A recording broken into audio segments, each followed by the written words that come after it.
On May 21, 2016, in the sweltering heat outside an Islamic center in Houston, Texas, two furious mobs collided in the streets, completely unaware that their bitter ideological standoff had been meticulously orchestrated for exactly $200 by a former street food vendor sitting over 5,000 miles away in Russia.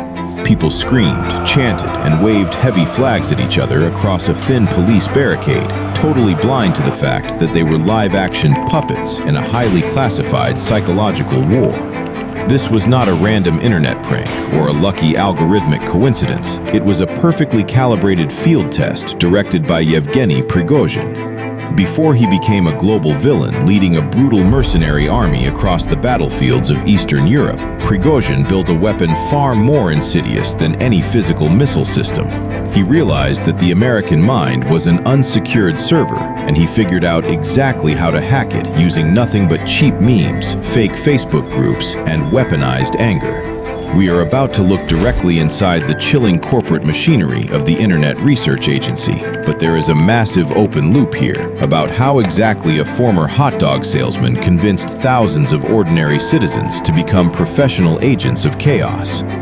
Before he was running covert intelligence operations, Yevgeny Prigozhin literally sold hot dogs on the snowy streets of St. Petersburg in the 1990s. He eventually built a luxury catering business, charming powerful politicians until he secured massive government contracts. But serving caviar to generals was never his endgame. He wanted raw geopolitical power, and he noticed that the internet was a completely unguarded battlefield.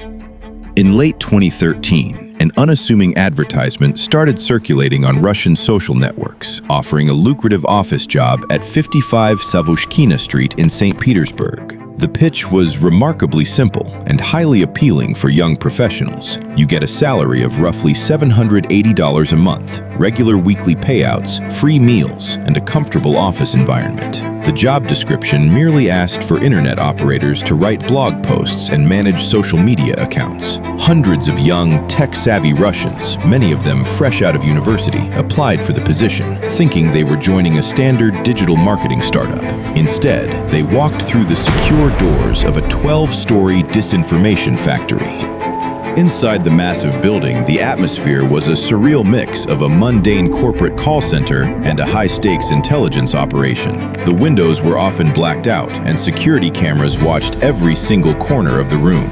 Employees were divided into strict departments with heavy, unrelenting daily quotas. A standard worker on the day shift had to write exactly 135 comments per day. If you were late by 1 minute, you were fined. If you laughed or talked too loudly with your neighbor, you were fined. Mikhail Bystrov, a retired police officer who managed the daily operations, ran the floor with ruthless industrial efficiency. During an early orientation session, a young recruit raised her hand, clearly confused about what actual product they were supposed to be selling to the public.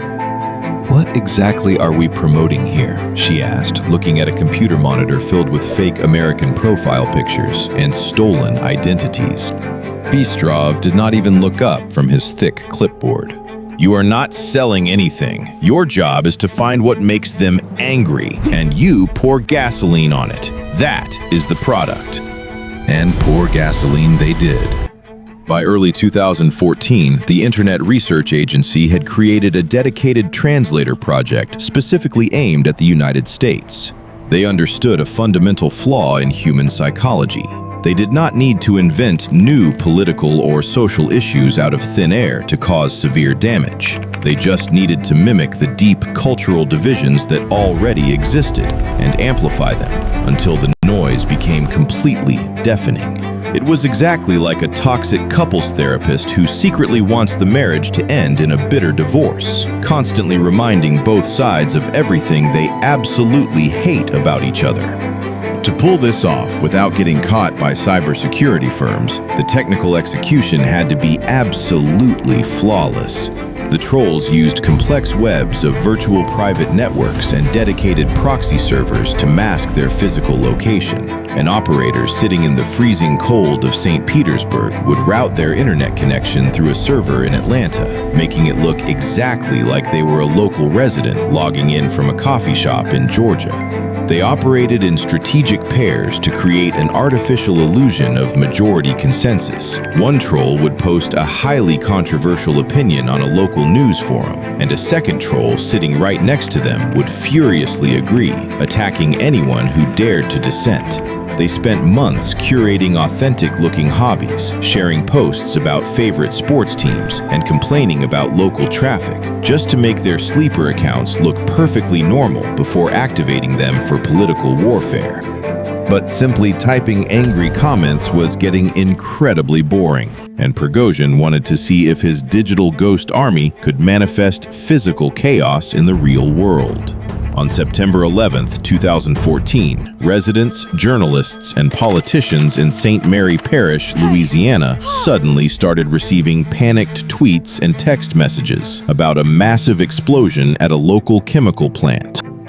The urgent messages claimed a highly toxic gas cloud was rapidly spreading across the town. To make it look entirely real, the trolls cloned the websites of actual local news stations and posted fabricated articles that looked completely legitimate. They even uploaded heavily edited YouTube videos showing fake news footage of the disaster, complete with crisis actors in hazmat suits running through smoke. Panic immediately began to spread through the small community, but the explosion never actually happened. The specific chemical plant named in the emergency alerts did not even exist. It was a total fabrication, highly coordinated by the troll farm just to test if they could trigger a real-world emergency response in an American town, using nothing but fake pixels. When local authorities finally debunked the massive hoax, the trolls back in Russia were already analyzing the engagement data. One young operator leaned over his desk, watching the American news feed update in real time with absolute disbelief. "They actually believed the video," he whispered to his supervisor. The supervisor nodded slowly, a grim smile crossing his face. Of course they did. People do not verify what terrifies them. Remember that rule for the election. By 2016, Prigozhin had scaled his operation into a hyper-efficient, industrialized machine. The agency started buying thousands of dollars in targeted online advertisements. They created massive cultural groups like Heart of Texas, which amassed hundreds of thousands of organic followers by posting harmless pictures of barbecue plates, giant pickup trucks, and beautiful Texas wildflowers. Once the unsuspecting audience fully trusted the page as a genuine local community, the trolls slowly started feeding them aggressive anti-immigration rhetoric and inflammatory memes, advocating for Texas to formally secede from the United States. At the exact same time, just down the hall in the St. Petersburg office, another dedicated group of trolls was running a highly popular page called United Muslims of America. This was the true, terrifying genius of Prigozhin's system. He was playing both sides of the chessboard simultaneously, ensuring that no matter who won the political argument, the target country would lose its internal stability. So, as May 2016 approached, the operators decided to deploy their ultimate weapon. The Russian trolls running the Heart of Texas page posted an urgent event calling for a public protest outside the Islamic Dawah Center in Houston. The stated goal was to stop the Islamization of Texas. They paid for highly targeted Facebook ads and directly messaged local conservative activists, urging them to show up at noon on May 21, 2016.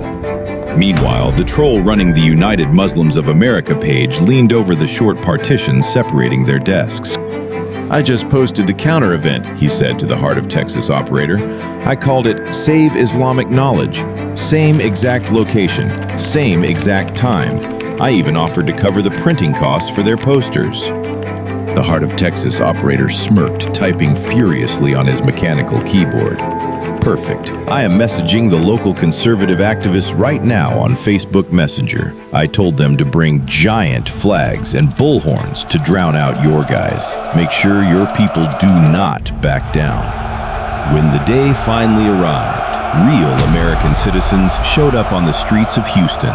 They stood on opposite sides of the hot asphalt, screaming vicious insults at each other, separated only by a tense line of local police officers. Neither side had any idea that the people who invited them to this protest did not even exist. It was a physical manifestation of digital warfare, and it proved a completely terrifying concept. Establishing these two competing groups, paying for the targeted ads, and causing a highly disruptive event in a major American city cost the Russian operation exactly $200. Prigozhin realized that you no longer needed to build expensive stealth bombers to cripple a superpower. When you control the information a person consumes every single day, you control their reality, you control their anger, and ultimately, you control their physical actions. The true horror of the Internet Research Agency was never the sophisticated server technology or the hidden VPN networks. It was the dark realization that human belief is shockingly cheap to buy, and manufactured outrage is the easiest code to hack. This incident changed modern psychological warfare. But if you want to see an even crazier intelligence blunder, you need to watch this video right here.